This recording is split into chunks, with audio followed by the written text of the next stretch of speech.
Friends, good morning সবাইকে। সবাই কেমন আছো? আশা করছি সবাই খুব ভালো আছো, আর আমিও খুব ভালো আছি। আর আজকে ওই সকাল সকাল রেডি হয়ে গেছি। আজকে আমাদের দোকানে লক্ষ্মী আর গণেশ পুজো, মানে দোকানটা উদ্বোধন হচ্ছে আজকে, মানে উদ্বোধন করে লক্ষ্মী গণেশ পুজো করবে আজকে। তারপরে আমি গেছিলাম একটুখানি দিদার বাড়ি গিয়ে মামিকে ডাকতে গেছিলাম। মামি দিয়ে স্নান টান কিচ্ছু করেনি, তাই মামিকে ডাকলাম। দেখি মায়ে বলছে আলতা পরিস না বলছিল। দিয়ে আমরা সত্যি আলতা পরতে একদম ভালো লাগে না, দিয়ে মামি জোর করে আলতা পরিয়ে দিল। আমি পরিয়েও নিলাম, বেশ সুন্দর, তারপরে ভালো লাগছে। বাট আর মামি আরও হাসাহাসি করছিলাম যে আমার পাটা অনেক বড়, তো মামি বলছেন যে কত বড় পা তোর, দিয়ে পড়াতে অনেক সময় লাগছিল।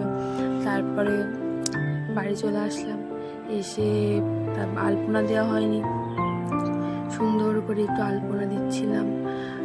যদিও পারি না তেমন, কিন্তু তাও একটু চেষ্টা করলাম। তাও সবাই বলে নাকি ভালোই আলপনা দিই আমি। আলপনা দিয়ে দিলাম, দিয়ে ভেতর যেখানটা ঠাকুরটা বসবে সেখানেও আলপনা দিলাম। দিয়ে প্রচুর সেদিন গরম দিয়েছিল, দেখতে পাচ্ছ রাস্তার ধারে তো, আর একদম আগুন ছুটছে একেবারে। দেখো আলপনাটা দেওয়া আমার কেমন হয়েছে। ঘরেরটা তো ছবিটা তোলা হয়নি, যখন দেখো আমি একটু ঢং করে নিচ্ছি।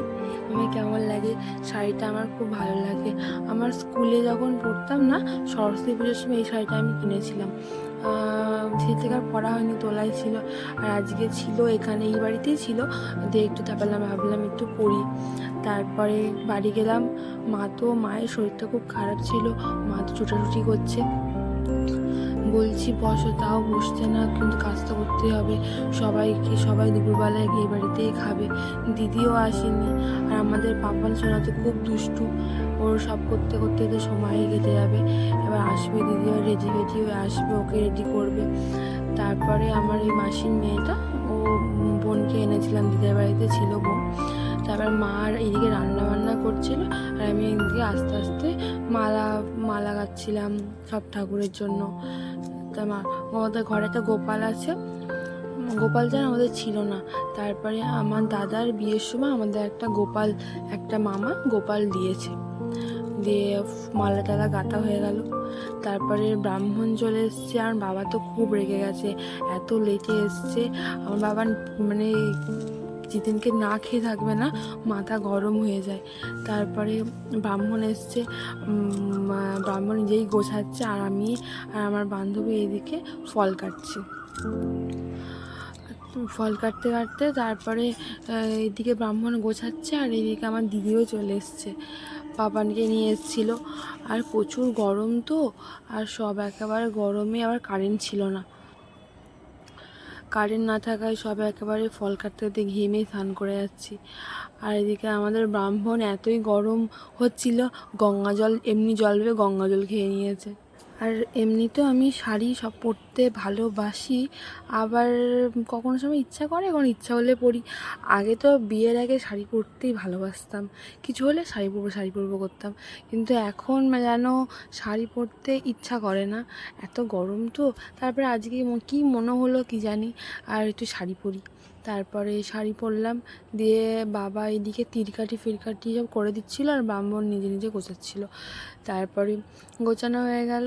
তারপরে এদিকে পাপান দাদুর কোলে বেশ খেলা করছে।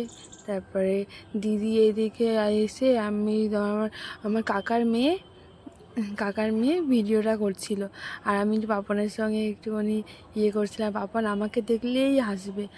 আর এই দিদি চলে এসছে, আর এদিকে পাপান বাবার সঙ্গে খেলা করছে। আর পাপানকে এই জামাটা আমি দিয়েছি, আর পাপানকে ব্লু কালারটা এত সুন্দর লাগে কি বলবো। পাপানকে ফর্সা তো খুবই, এবার ডিপ কালারই ওকে ভালো লাগে। আমাদের ফল কাটা হয়ে গেছে, আর এদিকে ঠাকুরের এখানটাতে গোছানো হয়ে গেছে।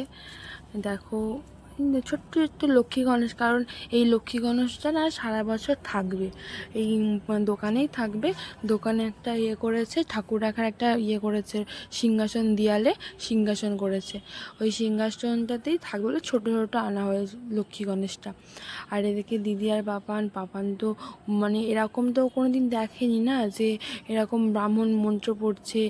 আর আগে ভয় পেত, ঘন্টার আওয়াজ, শঙ্খর আওয়াজ শুনলে ভয় পেত, এখন আরও ভয় পায় না, এখনও মনোযোগ সহকারে দেখে যে কী হচ্ছে এটা।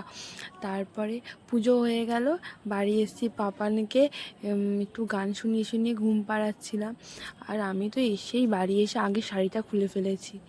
তারপরে সবাই একটু খাওয়া দাওয়া করে রেস্ট করে বিকালবেলাতে আমি একটু ফুল গাছে জল দিচ্ছিলাম, গাছগুলো একদম ঝিমিয়ে গেছিলো।